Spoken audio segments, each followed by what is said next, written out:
శివమూర్తివి గణనాదా నువ్వు శివుని కుమారుడవు గణనాదా శివమూర్తివి గణనాదా నువ్వు శివుని కుమారుడవు గణనాదా గణ గణ గంటల్ల గణనాదా నువ్వు గుణ గుణ రావయ్య గణనాదా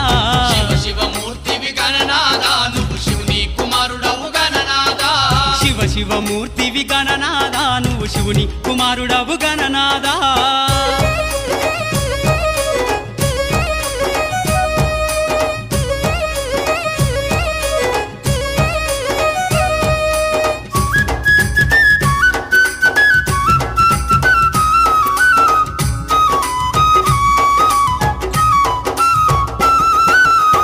పండ్లు తెచ్చినాము గణనాదా నీకు పాశం